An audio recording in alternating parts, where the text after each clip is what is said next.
యోహాను సువార్త 3వ అధ్యాయం. యోహాను సువార్త 3వ అధ్యాయం.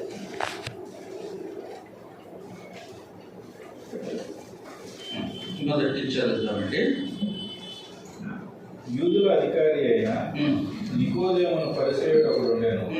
అతడు రాత్రి యందు ఆయన యొద్దకు వచ్చి, బోధకుడా, నీవు దేవుని యొద్ద నుండి వచ్చిన బోధకుడు అని మేము ఎరుగుదుము. దేవుడు అతనికి తోడై ఉంటేనే గాని నీవు చేయుతున్న సూచక క్రియలను ఎవడనూ చేయలేడని ఆయనతో చెప్పాను. అందుకు యేసు, చాలు. యూదుల అధికారి అయిన నికోదేము, యూదుల అధికారి అంటే పరమదేవుడు ధర్మశాస్త్ర కాలంలో ధర్మశాస్త్ర ప్రకారము యూదులను నడిపించడానికి, ధర్మశాస్త్ర చట్ట ప్రకారము యూదులను తీర్చిదిద్దడానికి ఉద్దేశించినప్పుడు మోషే ద్వారా 70 మంది అంటే ఆయా గోత్రాల నుండి పెద్దలను ఏర్పాటు చేసి, ఆ పెద్దలు ధర్మశాస్త్ర ప్రకారము ఇశ్రాయేలులకు తీర్పు తీర్చడానికి ఉద్దేశించారు. ద్వితీయోపదేశకాండం 16వ అధ్యాయం 18వ వచనంలో, ద్వితీయోపదేశకాండం 16వ అధ్యాయం 18వ వచనంలో నుండి, నీ దేవుడైన యెహోవా నీకు ఇచ్చుతున్న నీ గ్రామములన్నింటను నీ గోత్రములకు న్యాయాధిపతులను నాయకులను నీవు ఏర్పరచుకొనవలెను. వారు న్యాయమును బట్టి జనులకు తీర్పు తీర్చవలెను. నీవు న్యాయము తప్పి తీర్పు తీర్చకూడదు, పక్షపాతము చేయకూడదు, లంచము పుచ్చుకొనకూడదు. ఏలయనగా లంచము జ్ఞానుల కన్నులకు గుడ్డితనమును కలుగజేయును, నీతిమంతుల మాటలకు అపార్థము పుట్టించును. నీవు జీవించి నీ దేవుడైన యెహోవా నీకు ఇచ్చుతున్న దేశమును స్వాధీనపరచుకున్నట్లు కేవలము న్యాయమునే అనుసరించి నడుచుకొనవలెను. కాబట్టి అలాగే న్యాయమునే అనుసరించి నడుచుకోవడానికి, ధర్మశాస్త్ర ప్రకారము గోత్రముల వారికి తీర్పు తీర్చడానికి కొంతమంది అధికారులను నియమించడం దేవుడు మోషేకి సూచించాడు. ఆ తర్వాత ప్రభువైన యేసు శరీరాన్ని ధరించుకుని భూమి మీదకి వచ్చే కాలంలో ఆ నియమము రూపాంతరం చెంది 70 మంది సభ్యులు గల సన్హెడ్రిన్ సభ, ఏంటండి సన్హెడ్రిన్ సభ, 70 మంది సభ్యులుండే సన్హెడ్రిన్ సభ, దీనినే మహాసభ అని కూడా పిలిచారు. ఈ సభలో యూదుల అధికారులు ఉంటారు. యూదులు ధర్మశాస్త్ర ప్రకారము న్యాయం తీర్చడానికి అధికారులు అన్నమాట. ఈ యూదుల అధికారులు అంటే ఇప్పుడు మనకు అర్థం కావాలంటే, భారత రాజ్యాంగ ప్రకారము న్యాయం విధించడానికి మనకు సుప్రీంకోర్టు ఎలా ఉందో అలాగే ధర్మశాస్త్ర ప్రకారము న్యాయమును విధించడానికి సన్హెడ్రిన్ సభ.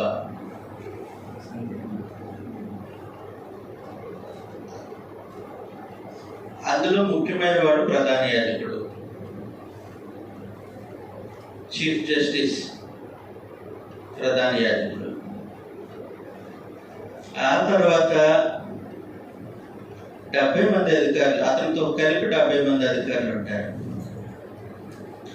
అలాంటి అధికారుల్లో ఒకడు నికోదేము. చిన్న వ్యక్తి కాదండి, వయసులో చిన్నవాడు కాదు, అతని వృత్తిలో చిన్నవాడు కాదు, సమాజంలో అతనికి ఉన్నటువంటి గుర్తింపులో కూడా చిన్న వ్యక్తి కాదు. అలాంటి ఆయన నికోదేము. ఈయన ఏం చేశాడు? చదువుతాము ఇప్పుడు. యోహాను సువార్త 3వ అధ్యాయం. ఈయన ఏం చేశాడనంటే రాత్రి యందు అన్నాడు ఆయన యుద్ధకు వచ్చి చాలే. ఈ నికోదేమో ఇంకొక ట్యాగ్ కూడా ఉంది ఈయనకి.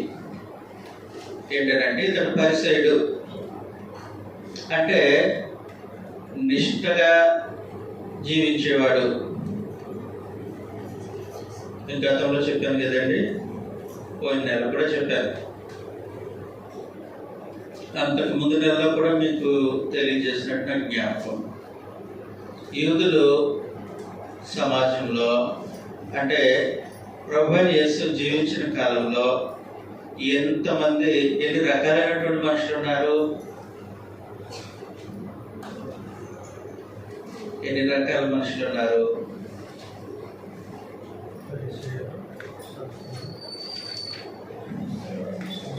శాస్త్రులు, పరిసయ్యులు, సద్దూకయ్యులు, హేరోదీయులు, సమరయులు, ఇలాగ సామాన్యమైన ప్రజలు, ఇలా చాలా రకాలు ఉన్నారు కదా. అందులో పరిసయ్యులు నిష్ఠ కలిగిన వారు. అందుకే ప్రభువైన యేసు చెప్పినటువంటి ఉపమానంలో లూకా సువార్త 18వ అధ్యాయం 9వ వచనంలో ప్రభు చెప్పినటువంటి ఉపమానంలో పరిసయ్యుడు సుంకరి. పరిసయ్యుడు ఏమని ప్రార్థన చేస్తాడు? వారానికి 2 సార్లు ఉపవాసం ఉంటున్నాను, నా సంపద 10వ భాగాన్ని ఇస్తున్నాను, నేను అన్యాయస్తుల వలనైనను, చోరుల వలనైనను, వ్యభిచారుల వలనైనను, ఈ ఇతర మనుషుల వలనైనను ఉండక. అంటే అర్థం ఏంటి? నా లైఫ్ స్టైల్ మిగిలిన మనుషుల్లాగా ఉండదు. ఏంటి ప్రత్యేకత? అందరూ తిని భోజనం చేయను, పచ్చిం చేస్తాను. తర్వాత అందరూ ఉన్నట్టుగా వారం అంతా తినను, వారానికి 2 రోజులు ఉపవాసం ఉంటాను, స్ట్రిక్ట్గా 10వ భాగం ఇచ్చేస్తాను. కానీ ఏం చేస్తూ ఉంటాడంటే మిగిలిన జనాంగాలతో కంపేర్ చేసుకుంటూ ఉంటాడు. నేను ఎలాగున్నాను అనేది ధర్మశాస్త్రాన్ని, లేఖనాలను, దేవుని యొక్క ఆజ్ఞలను తో పోల్చుకొని చూసుకోవాలి. కానీ మనిషి అలా చూసుకోడు. ఎవరితో పోల్చి చూసుకుంటాడు? తోటి మనుషులతో చూసుకుంటాడు. అలాంటి ఒక ప్రత్యేకమైన గుంపు ఎవరండి? ఈ నికోదేమో అలాగే నిష్ఠగా బ్రతికే పరిసయుడు. తర్వాత బోధకుడా, నీవు దేవుని యొద్ద నుండి వచ్చిన బోధకుడు అని మేము ఎరుగుదుము. మంచిదే. బోధకుడా అని అంటారు. మరి నికోదేము ఎవరు? అధికారి, పరిసయుడు, అంతేకాదు ధర్మశాస్త్ర ఉపదేశకుడు. ప్రభువైన యేసు అన్నాడు, నీవు ఇశ్రాయేలీయులకు బోధకుడు అయ్యుండి అని తర్వాత మాట్లాడుతూ ఉంటారు. ఎక్కడైతే ఎన్నో వచనం?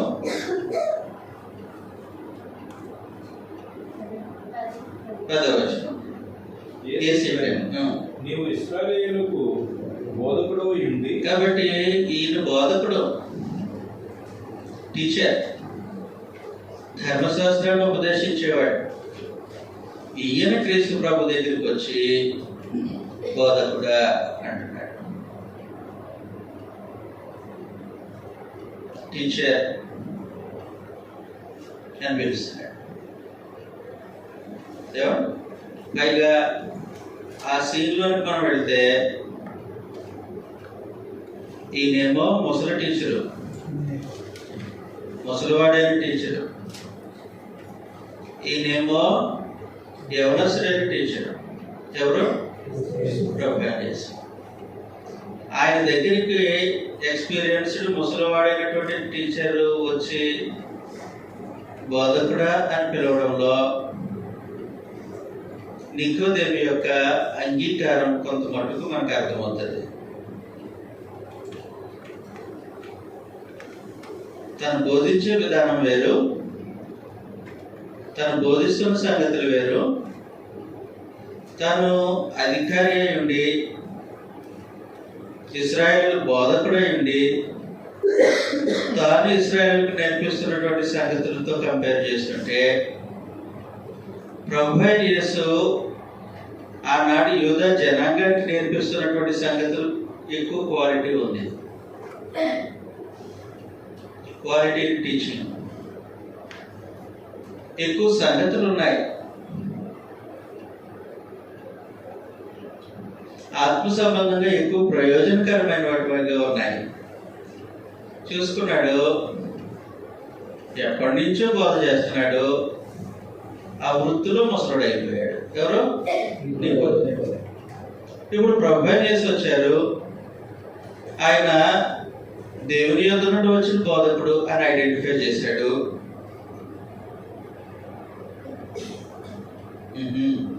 అక్కడ గుర్తించాల్సింది అలా కాదు. నికోదేము ఆయన గుర్తించాల్సిన సంగతి దేవుని యొద్ద నుండి వచ్చిన బోధకుడని మాత్రమే కాదు,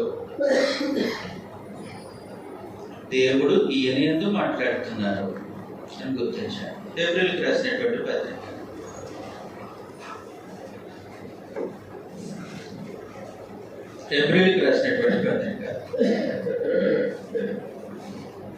మొదటి అధ్యాయం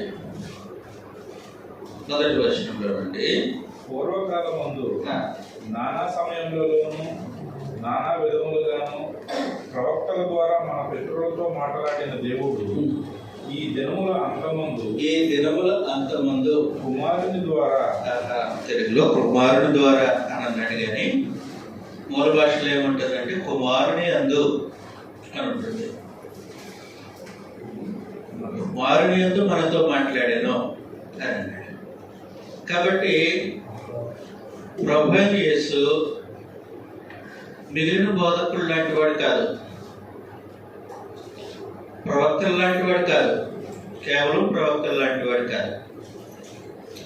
నానా సమయంలో నానా విధములుగా పితరుల ద్వారా దేవుడు మనతో మాట్లాడాడు. ప్రవక్తల ద్వారా దేవుడు మాట్లాడాడు, నానా విధాలుగా మాట్లాడాడు. కానీ ఇప్పుడు శరీరం ధరించిన క్రీస్తు ప్రభువు నందు దేవుడు మాట్లాడుతూ, దేవుడు మాట్లాడుతూ ఆ స్టేజ్కి వెళ్ళిపోవాలి. ఎవరో? నికోదేము. కానీ ఎక్కడి వరకు వచ్చి ఆగిపోయాడంటే, నువ్వు దేవుని యొద్ద నుండి వచ్చిన బోధకుడు అని మేము ఎరుగుతాము. మేమంటే ఎవరెవరు అంటావు? అక్కడికి వచ్చి నేను ఎరుగుదును అంటే బాగున్నాం, నేను ఒకడేనేమో అనుకోవచ్చు. మేము ఎరుగుదుము అంటే ఈయనతో పాటు ఇలాగ నమ్మేవాడు చాలా మంది ఉన్నారు. వాళ్ళందరి తరఫున మాట్లాడటానికి వచ్చాడేమో నికోదేము. నువ్వు దేవుని యొద్ద నుండి వచ్చిన బోధకుడు అని మేము ఎరుగుదుము అని.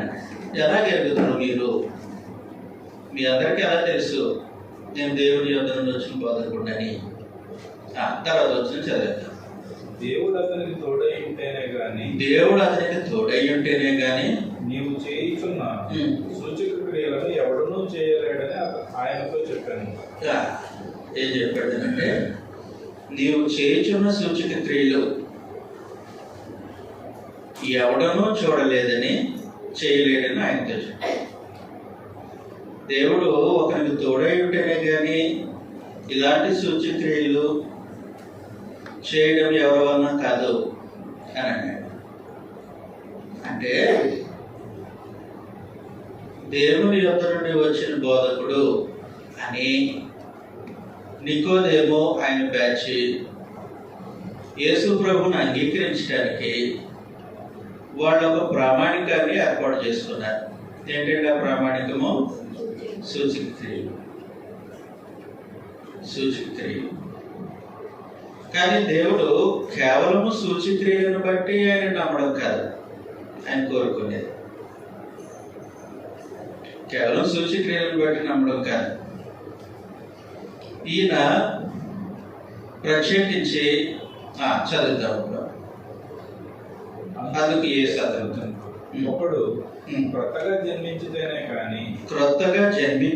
కానీ అతడు దేవుని రాజ్యమును చూడలేడని నీతో నిశ్చయముగా చెప్పుచు. కాబట్టి సూచక్రియలు చేస్తున్నది నన్ను నమ్మి నేను దేవుని యొద్ద నుండి వచ్చిన బోధకుడు అని నువ్వు నోటితో పలికిన, మీ బ్యాచ్ అంతా దాన్ని ప్రచారం చేసిన నిత్య జీవం రాదు. మీరు నిత్య జీవం పొందాలని అంటే ఒకడు క్రొత్తగా జన్మించితేనే కానీ దేవుని రాజ్యం చూడలేడని మీతో నిశ్చయముగా చెప్పుచున్నాను. ఒకడు క్రొత్తగా జన్మించారు.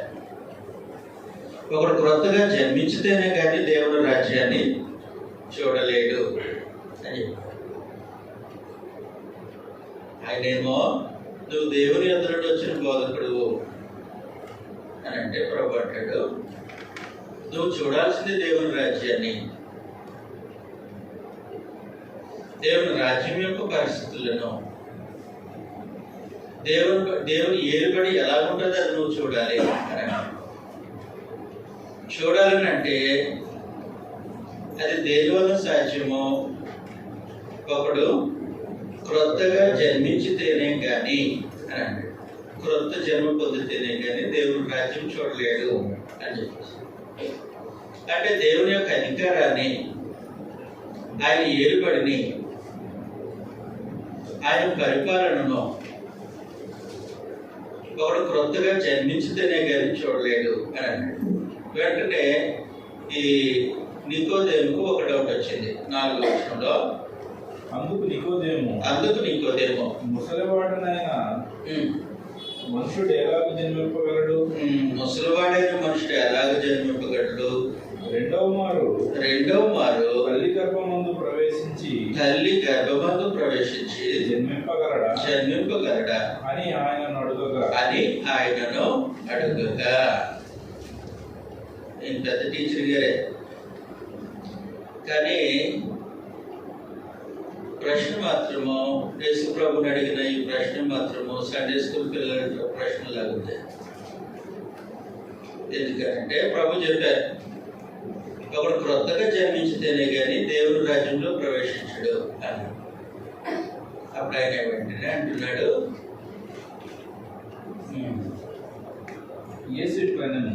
ఆయన వెంటనే అంటున్నాడు, నేను ముసలివాడైన నేను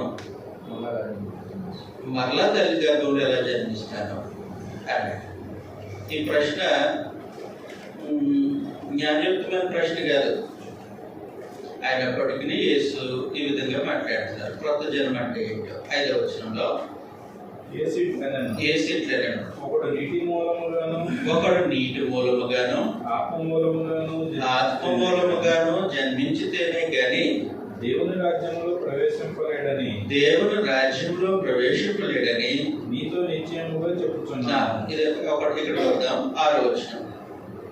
శరీర మూలముగా జన్మించినది శరీరమును, ఆత్మ మూలముగా జన్మించినది ఆత్మయును అయ్యున్నది. మీరు క్రొత్తగా జన్మింపవలనని నేను నీతో చెప్పినందుకు ఆశ్చర్యపడవద్దు.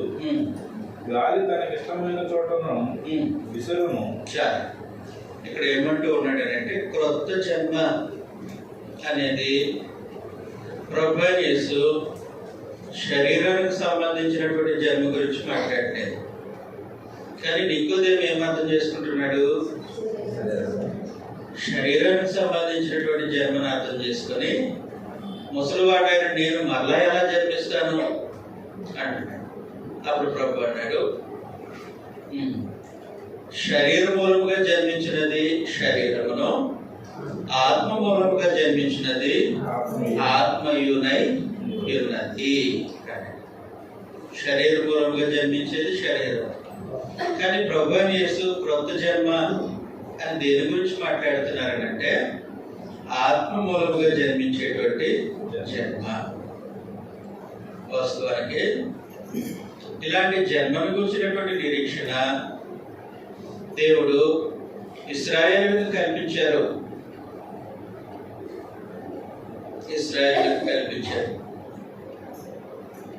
ఆత్మ గురించినటువంటి క్రొత్త జన్మ దేవుడు ఇశ్రాయేలుకు కల్పించారు. యెహెజ్కేలు గ్రంథం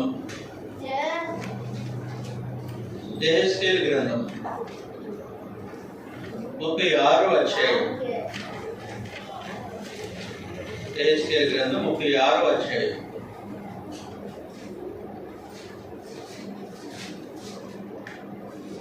25వ వచనంలో నుండి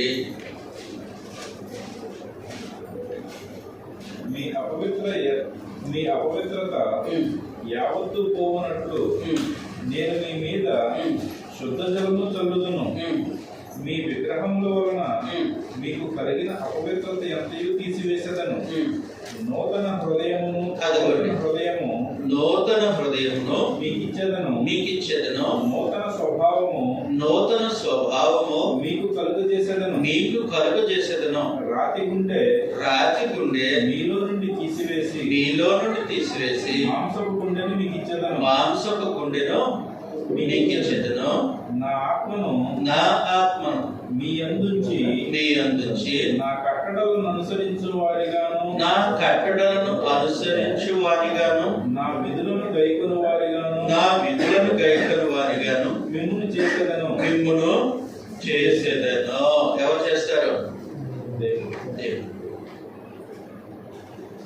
ఏం చేస్తారనంటే రాతి గుండెను తీసివేసి మాంసపు గుండెని ఇచ్చారు. నూతన స్వభావం మీకు కలుగు చేశారు. నా ఆత్మను మీ అందించారు. నా కట్టడలను అనుసరించి వారిగాను, ఈ మాట చాలా జాగ్రత్తగా చేస్తున్నారు, నా విధులను గైకొని వారిగాను మిమ్మును చేసేదను. కాబట్టి దేవుడు పాత మనిషిని కొత్తగా సృష్టిస్తున్నాడు. ముసలివాడే నికోదేమో, కానీ అతనికి నూతన స్వభావం,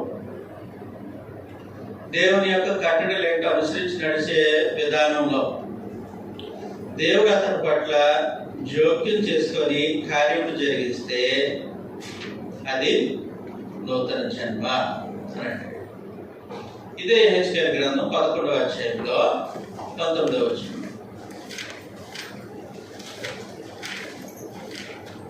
వారు నా కట్టడలను నా విధులను అనుసరించి గైకొనున్నట్లు నేను వారి శరీరములో నుండి రాతి గుండెను తీసివేసి, అదిగోండి పర్పస్ అవుతుంది. వారు నా కట్టడలను విధులను అనుసరించి గైకొనటానికి పాత హృదయం పనిచేయదు.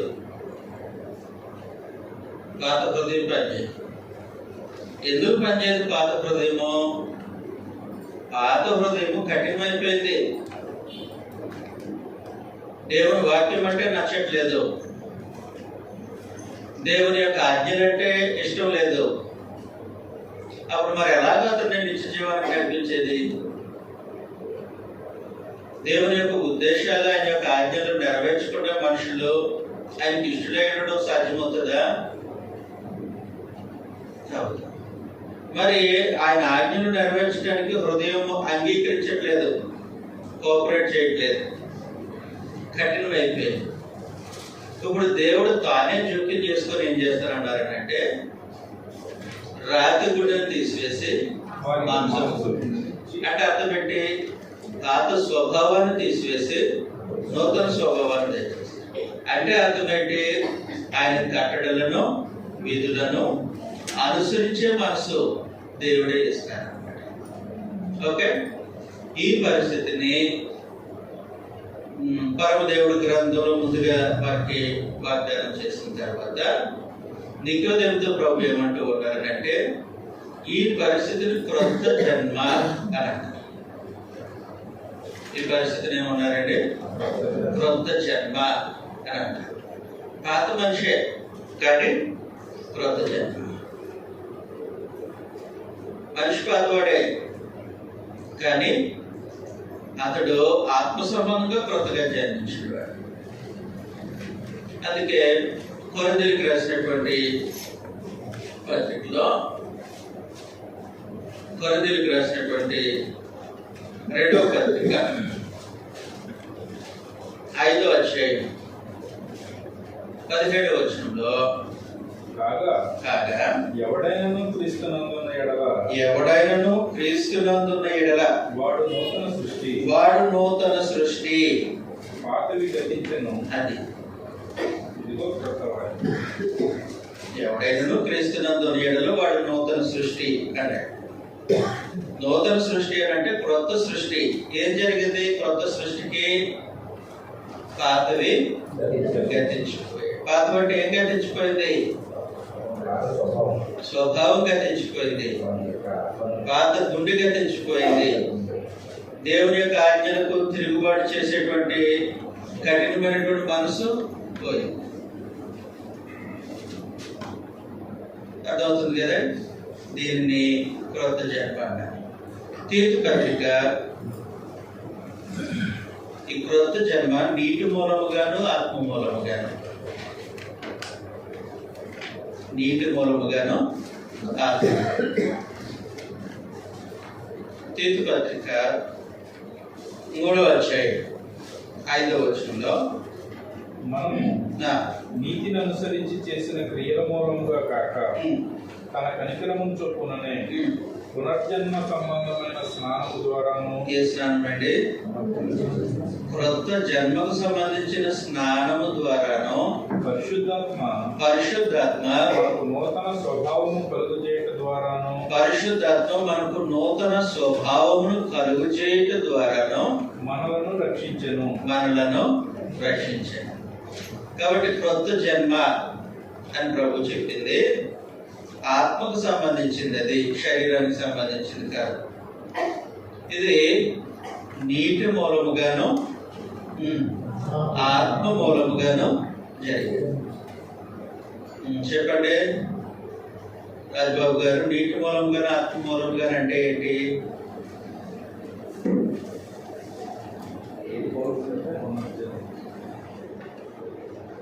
క్రొత్త జన్మ అనేది నీటి మూలముగాను ఆత్మ మూలముగాను అంటే ఏమిటి? నీటి మూలమంటే శరీర సంబంధమైన.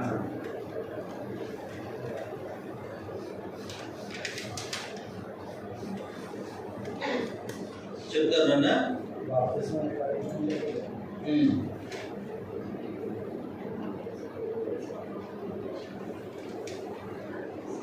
జీవితాన్ని వదులుకొని నూతన పరచబడే అది జన్మ. ఆ కార్యక్రమం నీటి మూలముగాను ఆత్మ మూలముగాను జరుగుతుంది.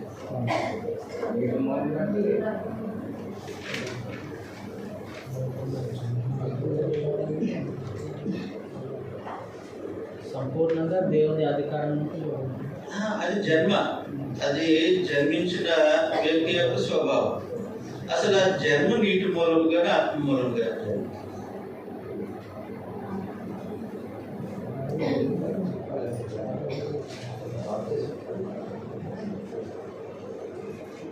చదువుతాం యోహాను సువార్త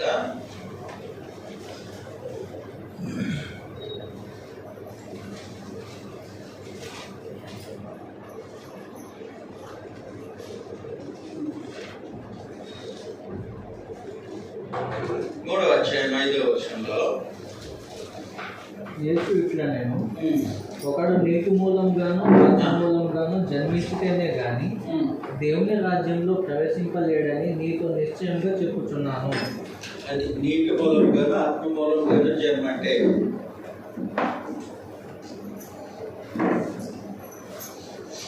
ప్రభువైన యేసు ఈ ప్రస్తావన తీసుకొచ్చింది యెహెజ్కేలు గ్రంథం 36వ అధ్యాయంలో చెప్పబడినటువంటి జన్మ గురించి.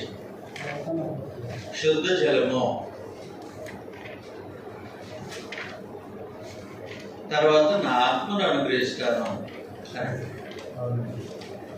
దానిని ప్రభువైన యేసు నికోదేముకు ఆనాటి యూదులకు అర్థమయ్యేటువంటి భాషలో నీటి మూలముగాను ఆత్మ మూలముగాను అన్నాడు. ఇప్పుడు లోకమంతటికి చివరికి అన్ని జనులైనటువంటి వారందరికీ కూడా అర్థమయ్యే రీతిలో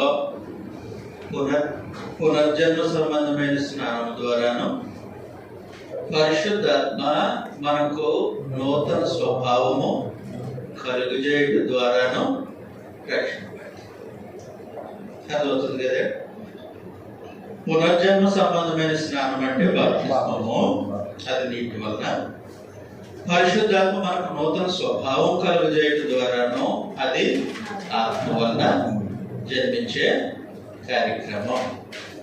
కాబట్టి నికోదేమో ముసలివాడయుండి ప్రభువైన యేసు దగ్గరికి వచ్చి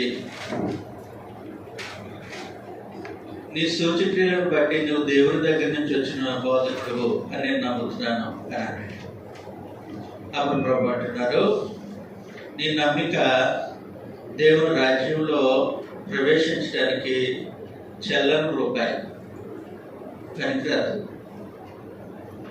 ఏంటి, నన్ను దేవుడి దగ్గర నుంచి వచ్చిన బోధకుడు కొనేసి పర్లోకం కొట్టేద్దాం అనుకున్నావా? మీరు నీ బ్యాచ్ కుదిరే పని కాదు. నువ్వు నీటి మూలముగాను ఆత్మ మూలముగాను జన్మించాలి. అంటే దేవుడు నీ పక్షంగా జోక్యం చేసుకోవాలి, నీ పక్షంగా జోక్యం చేసుకొని నీలో ఉన్నటువంటి రాతి హృదయాన్ని తీసివేసి అక్కడ మాంసపు గుండె నూతన హృదయాన్ని పెట్టాలి. నీలో ఉన్నటువంటి ప్రాచీన స్వభావాన్ని తీసివేసి పరిశుద్ధాత్మ ద్వారా దేవుడు నూతన స్వభావాన్ని కలిగించాడు. అలాంటి జన్మ నీకు కలిగితేనే కానీ నువ్వు దేవుడి రాజ్యంలో చూడలేవు, నిత్య జీవాన్ని నువ్వు పొందలేవు అని చెప్పేసి ఆలోచనలో పడిపోయాడు. ఇది ఎలా సాధ్యమవుతుంది? దేవుడు నన్ను ఆపరేషన్ థియేటర్కి తీసుకెళ్తాడా? గుండె మార్పిడి చేస్తాడా? స్వభావ మార్పిడి చేస్తాడా అని ఆలోచన చేస్తాడు. ప్రభు యేసుకు అర్థమైపోయింది, ఏమయ్యా పెద్ద మనిషి, నువ్వు ఇశ్రాయేలు బోధకుడు అయ్యండి, ఈ సంగతి కూడా తెలీదా?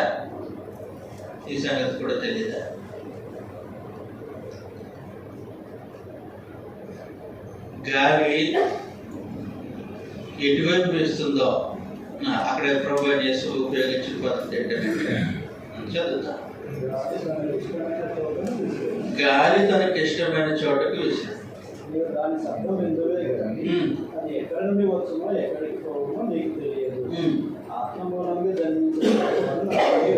కాబట్టి ఆత్మ మూలంగా జన్మించేటువంటిది ఎలా ఉంటుంది అని అంటే,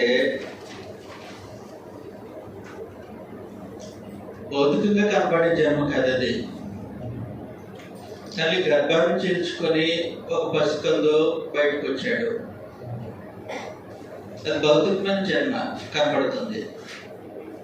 కానీ ఆత్మ సంబంధమైనటువంటి జన్మ అలాంటిది కాదు. ఆత్మ సంబంధంగా జన్మించినటువంటి సంగతి అనుభవంలో తెలుస్తుంది, కానీ భౌతికమైనటువంటి కళతో జన్మం చూసేది కాదు. అందువల్ల గాలి ఒక చోట నుంచి ఒకటి చోటకు వేస్తుంది. ఎటు నుంచి ఎటు వేస్తుందో మనకు తెలియదు, కానీ శబ్దము అలాగే ఆత్మ సంబంధమైనటువంటి జన్మ కూడా ఉంటుంది అని చెప్పినప్పుడు నోరెలు పెట్టి చూస్తున్నాడు. ఎవరు? అప్పుడు ప్రభు యేసు పరిసయుడైన ముసలివాడైనటువంటి నికోదేముతో ఒక సంగతి మాట్లాడుతున్నాడు. ఇది ఎలా జరుగుతుంది అంటే, ఒకసారి సంఖ్యాకాండానికి వెళ్ళాలి. సంఖ్యాకాండం 21వ అధ్యాయం. సంఖ్యాకాండం 21వ అధ్యాయం.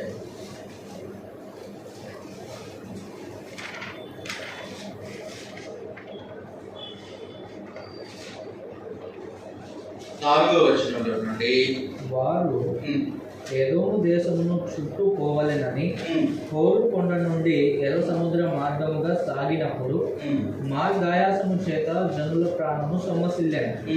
కాగా ప్రజలు దేవునికి మోసేకును విరోధంగా మాట్లాడి, ఈ అరణ్యములో చచ్చుటకు ఐగుప్తుల నుండి మీరు మమ్మల్ని ఎందుకు రప్పించితే ఇక్కడ ఆహారం లేదు, నీళ్లు లేవు, చవిసారములు లేని ఈ అన్నము మాకు అసహ్యమైనదని. అందుకు యెహోవా ప్రజల్లోనికి తాపకరములైన సర్పములను పంపాను. అవి ప్రజలను కరవగా ఇశ్రాయేలీయులలో అనేకులు చనిపోయారు.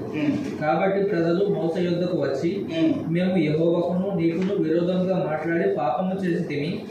యెహోవా మా మధ్య నుండి ఈ సర్పములను తొలగించినట్లు ఆయనను వేడుకొనుమనేది. మోసే ప్రజల కొరకు ప్రార్థన చేయగా, యెహోవా నీవు తాపకరమైన సర్పము వంటి ప్రతిమను చేయించి స్తంభము మీద పెట్టుము. అప్పుడు కరవబడిన ప్రతి వాడును దాని వైపు చూచి బ్రతుకునని మోసేకు సెలవిచ్చాను. కాబట్టి మోసే ఇత్తడి సర్పం ఒకటి చేయించి స్తంభము మీద దానిని పెట్టాను. అప్పుడు సర్పము కాటు తినిన ప్రతివాడు ఆ ఇత్తడి సర్పమును నిదానించి చూచినందున బ్రతికాను. తరువాత ఇశ్రాయేలీయులు సాగి ఓబోతులో దిగిరు. ఇక్కడ ఒకసారి జరుగుతుంది. ఇశ్రాయేలీయులు దేవుని మీద సరిగారు. అప్పుడు దేవుడు వారి మధ్యకి తాపకరమైనటువంటి సర్పములను రప్పించాడు. ఈ సర్పములు మనుషులను కరుస్తూ ఉన్నాయి. ఎప్పుడైతే మనుషులను కరుస్తూ ఉన్నాయో చాలామంది చనిపోయారు. అప్పుడు ప్రజలు మోషే దగ్గరికి వచ్చి, యెహోవా ప్రార్థన చేయండి, ఈ తాపకరమైనటువంటి సర్పములను తీసివేసేటట్టు ప్రార్థన చేయండి అన్నప్పుడు దేవుడు ఏమన్నాడంటే, నేను సర్పాలు తీసివేయను, అయితే ఈ తాపకరమైనటువంటి సర్పము బట్టి ఒక సర్పము, ఇద్దరు సర్పాన్ని చేసి వారి ఎదురు నిలబెట్టు. పాము కట్టిన ప్రతి ఒక్కడు ఆ సర్పమును నిదానించి చూడాలి. ఆ నిదానించేది అండర్లైన్ చేసుకోండి. నిదానించి చూడాలి. అది చూసే విధంగా చూడాలి. నిదానించి చూడడం అని అంటే చూసే విధంగా చూడాలి, విశ్వాసంతో చూడాలి. దేవుని యొక్క ఆజ్ఞను బట్టి అతడు బ్రతుకుతాడనే నమ్మకంతో చూడాలి. పాము పట్టు కలిసింది, పాదం మీద పాము కలిస్తే అది గుండె వరకు ఎక్కింది. గుండె వరకు ఎక్కింది అంటే ఇంక బ్రతకడానికి కష్టం. అలాంటి పరిస్థితుల్లో మనిషి దాన్ని నిదానించి చూడాలి. ఏం చూడాలి? పామున, పాము కాటున, తన శరీరాన్న, తనకు కలుగుతున్నటువంటి బాధన దేన్ని చూడాలి? ఇద్దరు సర్పాన్ని చూడాలి. ఎలా చూడాలి? ఎందుకు చూడాలి? తాను బ్రతకటానికి చూడాలి. అంటే చూడగానే దాంట్లో మెడిసిన్ వచ్చేసి స్వస్థత చేసేస్తుందా?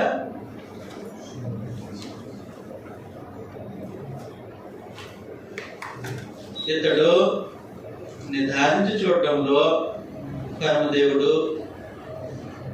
దేవుని యొక్క మాట పైన ఈయనకున్నటువంటి విశ్వాసం ఏంటో చూస్తాడు.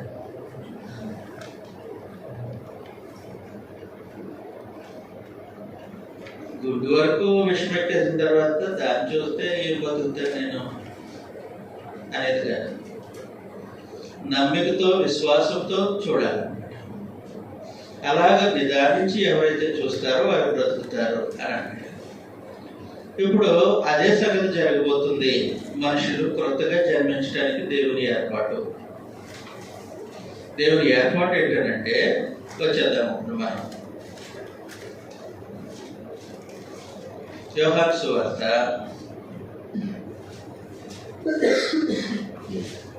3వ అధ్యాయము 12వ వచనంలో నుండి. భూసంబంధమైన సంగతులు నేను మీతో చెబితే మీరు నమ్ముకున్నప్పుడు పరలోక సంబంధమైనవి మీతో చెప్పిన ఎడల ఎలాగ నమ్ముదురు? మరియు పరలోకము నుండి దిగి వచ్చిన వాడే ఉమ్, అనగా ఉమ్, పరలోకములో ఉండు మనుష్య కుమారుడే తప్ప ఉమ్, పరలోకమునకు ఎక్కిపోయిన వాడు ఎవడూ లేడు. ఉమ్. అరణ్యములో మోషే సర్పమును ఎలాగూ ఎత్తెనో సర్పమును ఎలాగూ ఎత్తెనో అలాగే విశ్వసించు ప్రతివాడు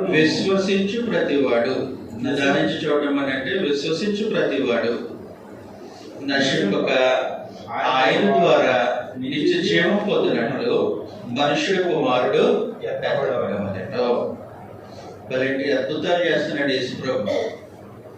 ఇంతకాలము ముసలోడుగా వయసు వచ్చేసింది కానీ ఏ రోజు కూడా యేసుప్రభు చేసినటువంటి బోధనలు చేయలే అన్నాడు నికోదేము. ఆయన చేస్తున్నటువంటి సూచక్రియలు లాంటి సూచక్రియలు ఎప్పుడూ నా చేత జరగలేదు.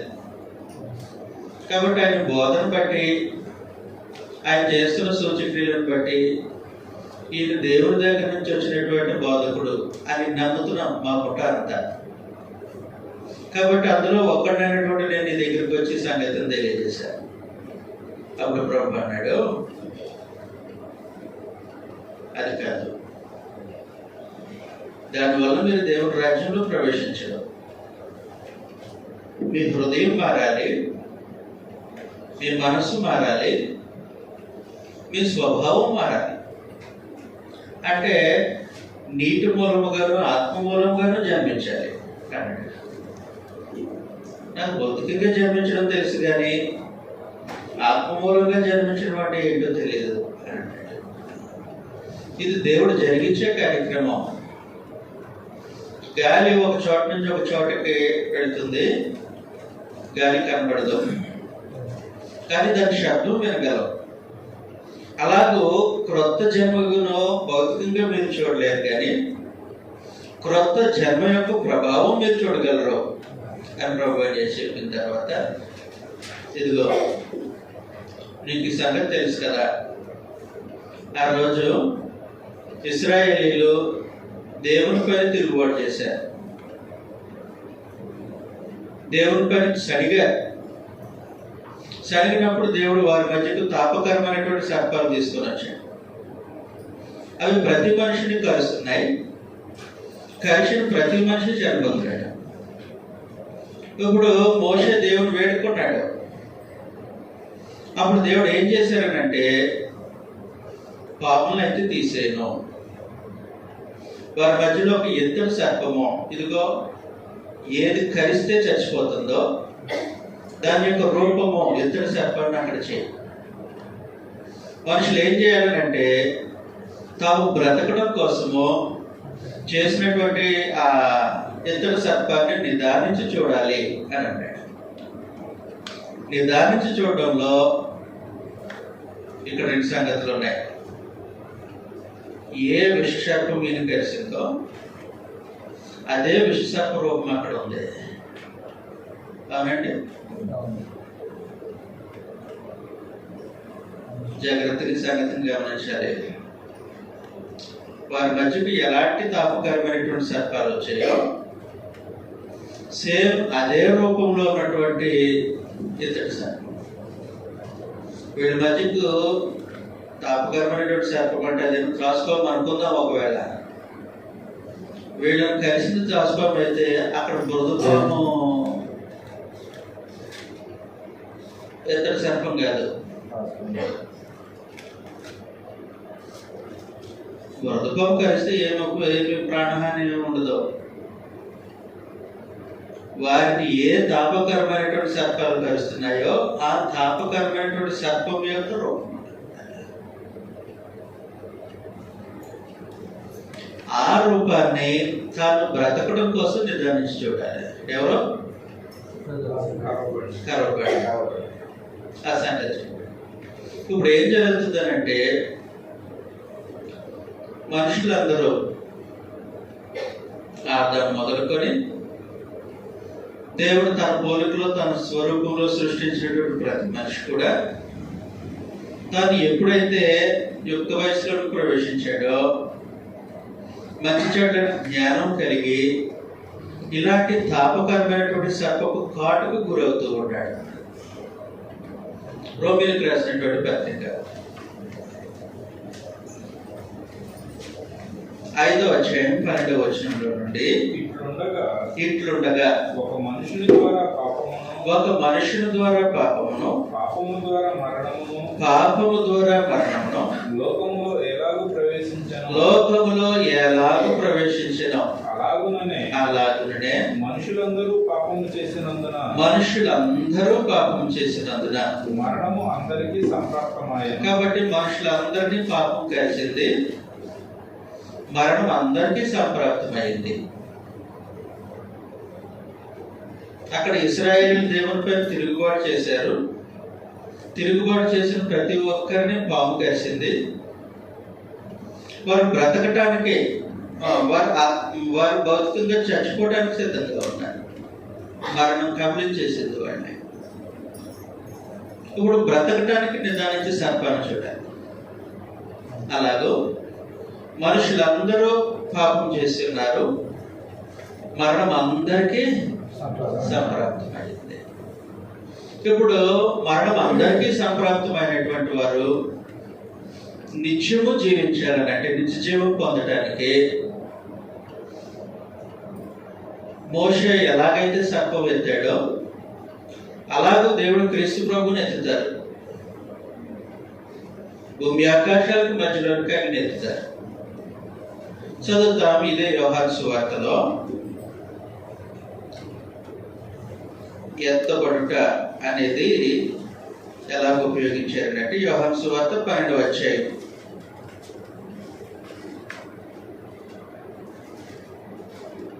32వ వచనంలో నుండి,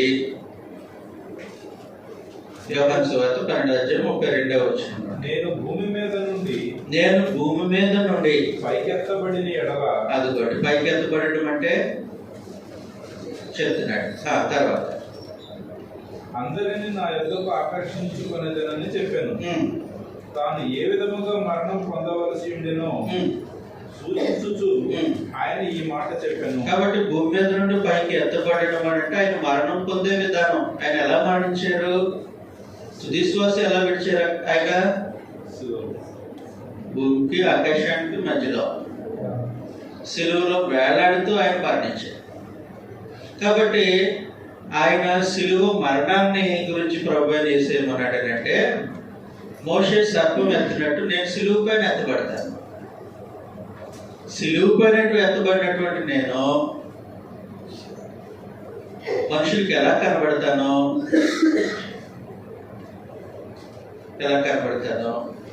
చదువుతాం. ఎలా కనబడతాడు? మొదటి 2వ కొరింథీ పత్రిక 5వ అధ్యాయం 2వ కొరింథీ పత్రిక 5వ అధ్యాయం 19వ వచనంలో నుండి, అదేమనగా దేవుడు వారి అపరాధములను వారి మీద మోపక క్రీస్తునందు లోకమును తనతో సమాధానపరుచుకొనుచు ఆ సమాధాన వాక్యమును మాకు అప్పగించారు. కావున దేవుడు మా ద్వారా వేడుకొనున్నట్లు మేము క్రీస్తుకు రాయబారులమై దేవునితో సమాధానపడుడని క్రీస్తు పక్షములో మిమ్మల్ని బతిమాలుకొనుచున్నాము. ఎందుకనగా మనము ఆయన యందు దేవుని నీతి అవునట్లు పాపమెరుగని ఆయనను మన కోసము పాపముగా చేశాను. అది సరే. ఇక్కడ ఏం జరుగుతుంది అంటే, పాపం చేసింది మనుషులు, దేవుని మీద తిరుగుబాటు చేసింది మనుషులు, వాళ్ళని కలుస్తుంది తాపకరమైన సర్పం. ఈ తాపకరమైనటువంటి సర్పం యొక్క రూపాన్ని మోషే చేశాడు.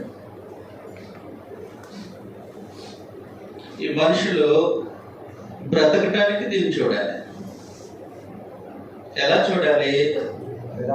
నిదానించి చూడాలి అని అంటాడు. అదేవిధంగా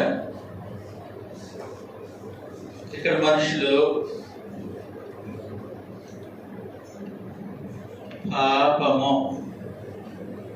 పాపపు కాటుకు గురయ్యారు.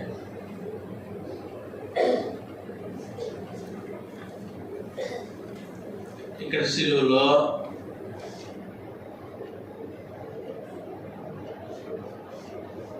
పాపముగా చేయబడిన క్రీస్తు. చదువుతాం అది మళ్ళా 19-20 వచ్చిన. ఎందుకనగా మనం ఆయన యందు దేవుని నీతి ఎవ్వనట్లు పాపం ఎరుగని ఆయనను మన కోసము పాపముగా చేసెను.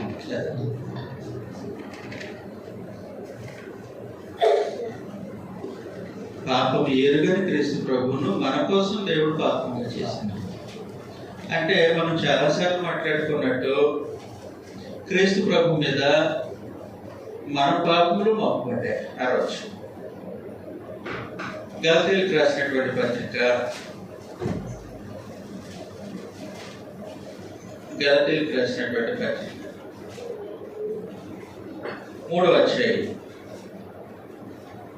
13వ వచనంలో నుండి 14-13 కలిసి ఉంటాయి. ఆత్మను గూర్చిన వాగ్దానము, ఆత్మను గూర్చిన వాగ్దానము విశ్వాసము వలన మనకు లభించినట్లు అబ్రహాము పొందిన ఆశీర్వచనము క్రీస్తు యేసు ద్వారా అన్యజనులకు కలుగుటకై క్రీస్తు మన కోసము శాపమై. ఇక్కడ ఏమయ్యారైనా క్రీస్తు మన కొరకు శాపమై మనలను ధర్మశాస్త్రం యొక్క శాపం నుండి విమోచించను. ఇందును గూర్చి మ్రాను మీద వేలాడిన ప్రతివాడు శాపగ్రస్తుడు అని వ్రాయబడి ఉన్నది. కాబట్టి పాపము చేసింది మనము, దానికి చావలసింది మనము. కానీ క్రీస్తు ప్రభు దేవుడు మన కొరకు పాపంగా చేశారు. మన పాపములు ఆయన మీద మోపారు, మన కొరకు ఆయన శాపమయ్యారు. ఇప్పుడు చూసే వ్యక్తి ఎలా చూడాలి? ఆయన్ని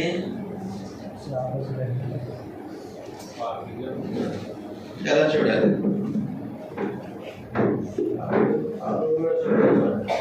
అయ్యా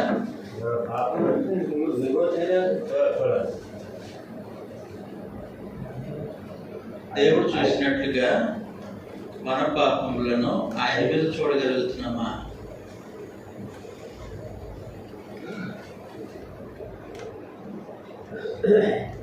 మన పాపములను దేవుడు ఆయన మీద మోపారు. పాపం ఎరుగని ఆయన పాపంగా చేయాలి. పాపం ఎరుగని క్రీస్తు ప్రభు నా కొరకు పాపముగా చేయబడ్డాడు. నా కొరకు పాపంగా చేయబడ్డాడు. శాపం వహించవలసింది నేను, కానీ నా కొరకు ఆయన శాపగ్రహి అయ్యాడు. అది చూడాల్సిన విధానం.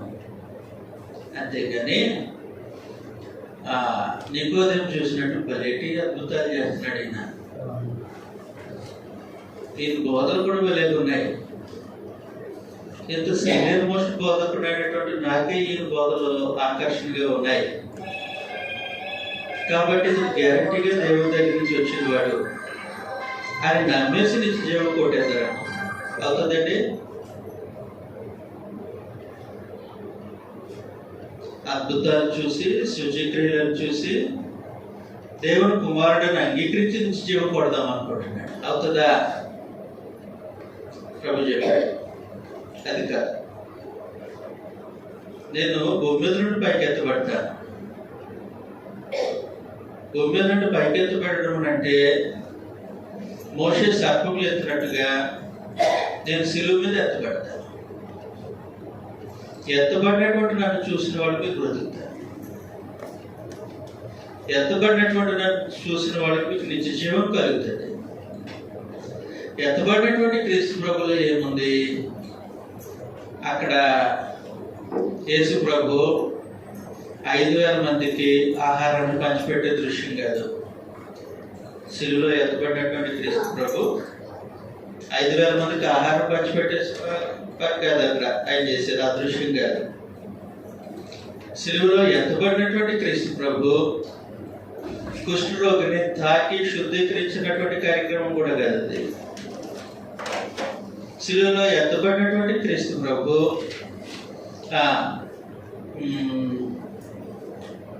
పుట్టి గుడ్డివాడైనటువంటి వాడిని స్వస్థపరిచే కార్యక్రమం కూడా కాదు. అక్కడ ఎలాంటి స్వస్థతలు లేవు, అద్భుతాలు జరగట్లేదు, మహత్కార్యాలు జరగట్లేదు. కేవలం సిలువలో వేలాడుతున్నటువంటి క్రీస్తు ప్రభు మాత్రమే కనబడుతున్నాడు. అర్థమవుతుంది కదా. దాని రూపాన్ని యెషయా గ్రంథంలో ఇలా వివరించాడు. యెషయా గ్రంథం 53వ అధ్యాయం.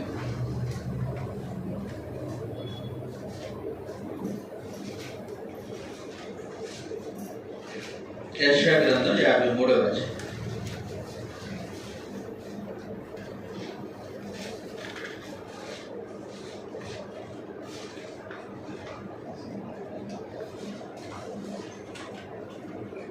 మూడవ వచనం నుండి అతడు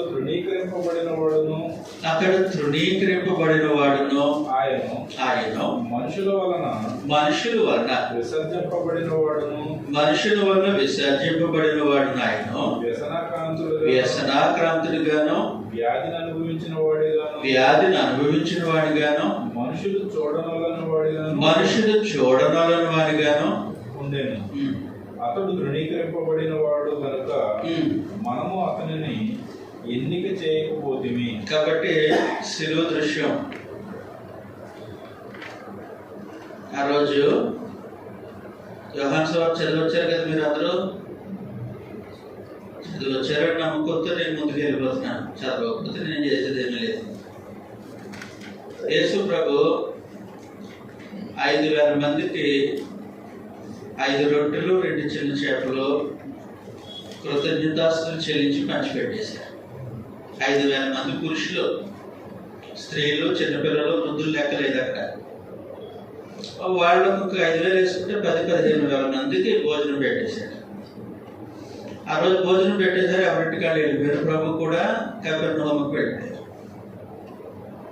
వీళ్ళు ఏం చేశారంటే ఆయనను వెతుక్కుంటూ అక్కడికి వచ్చేసారు. కానీ సిలువలో వేలాడుతున్నటువంటి యేసు ప్రభు దగ్గరికి వెతుక్కుంటే ఎవరు రారు. అక్కడేం అద్భుతం జరగట్లే, మనుషులను ఆకర్షించే సూచక్రియ జరగట్లే.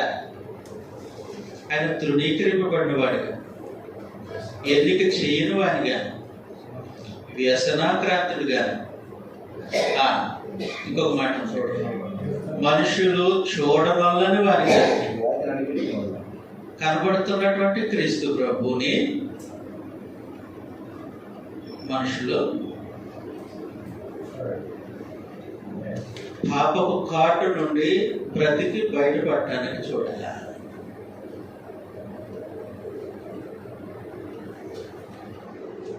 పాపపు కాటు నుండి బ్రతికి బయటపడటానికి చూడాలి. ఇంతగా ఎందుకు వాగుతున్నానంటే, నేను మన మధ్యలో సువార్థికులు ఉన్నారు. మనుషులు పాపం నుండి, వారి పాపం నుండి రక్షింపబడటానికి ప్రభు ఏం చేస్తున్నో లోకానికి ఎలా చూపిస్తున్నారు ఈ సువార్తలో.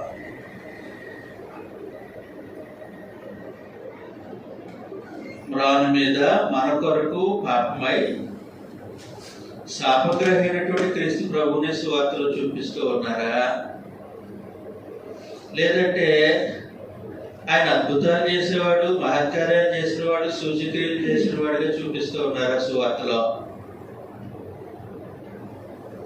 నికోదేమో క్రీస్తు ప్రభుని ఆయన దేవుని దగ్గర నుంచి వచ్చిన బోధకుడు అని నమ్మి వచ్చాడు. దానికి ఆధారం ఏం చూపిస్తున్నాడంటే, దేవుడు ఒకరికి తోడై ఉంటేనే కానీ ఇలాంటి సూచక్రియలు ఎవరు చేయలేరు. ఏం చేస్తున్నావు? నీటి మీద నడిచి వెళ్ళిపోతావా? ఎవరు చేయగలరండి? అది కూడా 2 అడుగులు 3 అడుగులు కాదు, 4 కిలోమీటర్లు నీటి మీద నడిచి వెళ్ళిపోతావు. 5 రొట్టెలు 2 చిన్న చేపలు 5,000 మందికి పంచిపెట్టేస్తున్నారు. గుడ్డివాడిని స్వస్థపరుస్తూ ఉన్నారు. కాళ్ళు లేని వారికి కాళ్ళు వచ్చి దేవుడు నడిపిస్తూ ఉన్నారు. కుష్ఠరోగులు స్వస్థత పొందుతూ ఉన్నారు. వ్యాధిగ్రస్తులు, జ్వర పీడితులు కూడా స్వస్థత పొందుతూ ఉన్నారు. అంతేకాదు, చనిపోయిన కూడా బ్రతుకుతున్నారు. ఇలాంటి అద్భుతాలు క్రీస్తు ప్రభు చేస్తున్నాడని, సూచక్రియలు చేస్తున్నాడని నికోదేము విని, నువ్వు దేవుని యొద్ద నుండి వచ్చిన బోధకుడు అని నేను రూఢిపరుచుకొని వస్తున్నాను అన్నాడు. బాగానే వచ్చావు, రాత్రిపూట వచ్చావు, కానీ నువ్వు నమ్మినది దేవుని దృష్టిలో చెల్లని రూపాయి.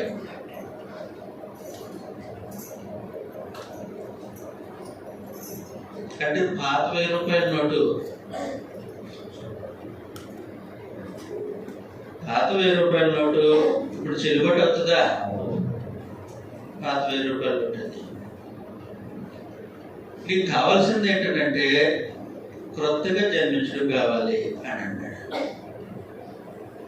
క్రొత్తగా జన్మించడం అంటే నేను ముసలోడు కదా, నువ్వు నీటి మూలంగా ఆత్మ మూలంగా జన్మించాలి అన్నాడు. అంటే నీ స్వభావం మారాలి, స్వభావం మారాలి. మాంసపు గుడ్డు రాతి గుడ్డు పోయి మాంసపు గుడ్డు రావాలి. తర్వాత ఆయన ఆజ్ఞలను కట్టడలను అనుసరించే మనసు కావాలి, మనసు కావాలి. అది క్రొత్త జన్మ. ఈ జన్మ ఎలా జరుగుతుంది? ఇది పెద్ద ప్రశ్న. ఈ జన్మ జరగాలనంటే నన్ను నువ్వు చూడాల్సిన విధంగా చూడాలి. పాము కరిచినప్పుడు చచ్చిపోయాడు వాడు, కానీ ఇత్తడి సర్పాన్ని చూస్తే మళ్ళా బ్రతికాడు. అలాగూ యేసు ప్రభుని సిలువలో చూడాలి. ఎలా చూడాలి? నా పాపములను భరించిన వాడిగా, నా శాపమును వహించిన వాడిగా. ఆయన నిదానించి చూసి నా పాపం నిమిత్తము ఆయన అక్కడ సిలువలో భూమి ఆకాశాల మధ్య వేలాడుతూ ఉన్నాడు. యేసు దేవుడు క్రీస్తు ప్రభు సిలువలో మన పాపాలు చూశాడు. అవునండి, చెప్పండి, చూశాడా? మీ పాపాలు అంటే నా పాపమును నేను సిలువలో వేలాడుతున్న క్రీస్తు ప్రభులో చూడగలుగుతున్నానా?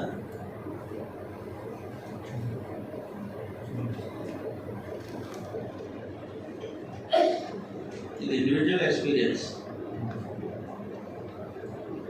మోసపడగా యేసు ప్రభు మన కోసం చనిపోయాడు కాదు, నా కోసం చనిపోయాడు. నా యవనేచ్చుల కొరకు ఆయన చనిపోయాడు.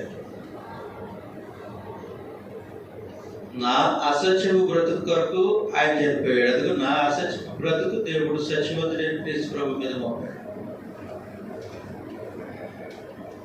పాప మెరుగని ఆయనను నా యవనటి కాలపు చేష్టలో బట్టి ఆయన అలా చూడగలుగుతున్నావా?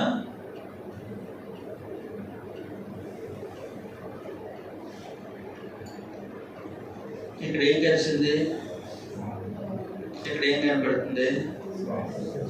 ఇక్కడ ఏం కలిసింది? ఇక్కడ ఏముంది? ఎవరి పాపం? మన నద్దు బాగోదు, ఇండివిజువల్. ఇక్కడ ఏం కనపడాలి?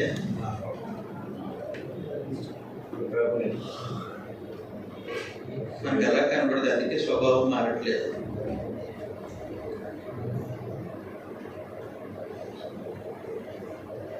ఏం పేరు నాన్న? సునీల్. చిన్నాడు కాబట్టి ఆయన ఉదాహరణగా తీసుకున్నాడు. నాకు క్రీస్తు ప్రభు సిలువ మీద సునీల్ గారు చేసినటువంటి పొరపాట్లు కనపడుతున్నాయి, అంటే నాకు కనపడట్లేదు. అందుకే నా స్వభావం మారట్లేదు.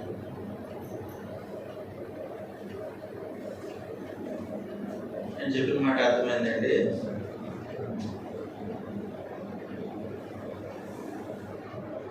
చెప్పిన మాట అర్థమైందా? క్రొత్త జన్మ అంటే అది అర్థమైంది. నన్ను క్రొత్త జన్మ అంటే అలా చూడగలిగితే స్వభావం మారుతుంది. అలాగే చూడగలిగితే నడవడికి మారుతుంది. ఆయన కట్టడలను విధులను అనుసరించాలనేటువంటి తీర్మానం కలుగుతుంది.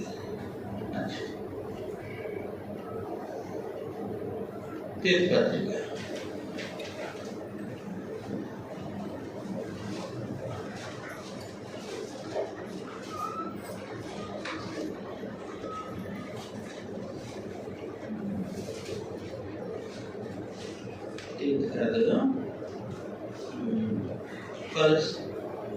కొలస్సీలకు రాసినటువంటి పత్రిక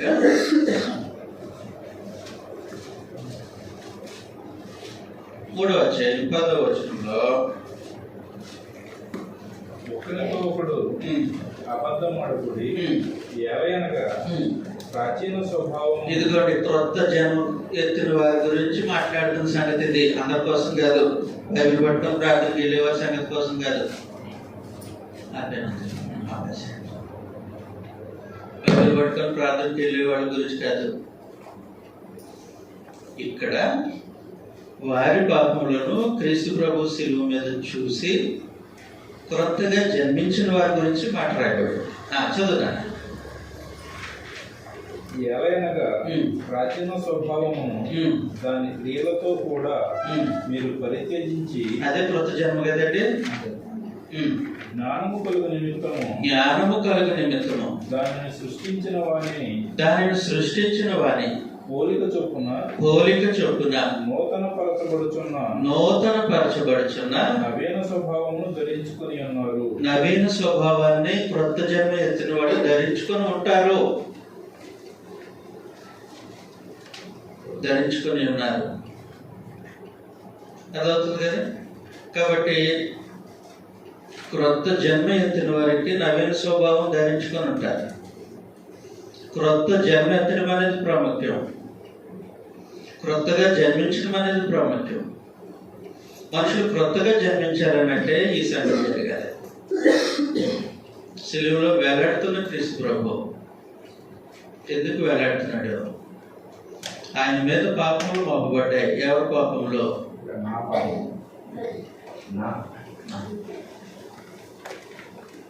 అని ప్రతి ఒక్కరూ చూడగలిగారు. అది యేసు ప్రభు నికోదేముకు ఎవరు చెప్పారు? ముసలుడికి చెప్పారు. ఎలాంటి ఆయన పరిసయ్యుడు, ధర్మశాస్త్రోపదేశకుడు, తర్వాత యూదుల అధికారి. అలాంటి ఆయన చెప్పాడు. కాబట్టి సువార్థికులుగా మనం చాలా జాగ్రత్తగా మనుషులను ఆలోచనలో తీసుకురావాలి. అప్పుడే స్వభావం మారుతుంది, క్రొత్త జన్మ అప్పుడే కలుగుతుంది. రైట్, బ్రేక్ తీసుకుందాం, మళ్ళీ అవుతాం.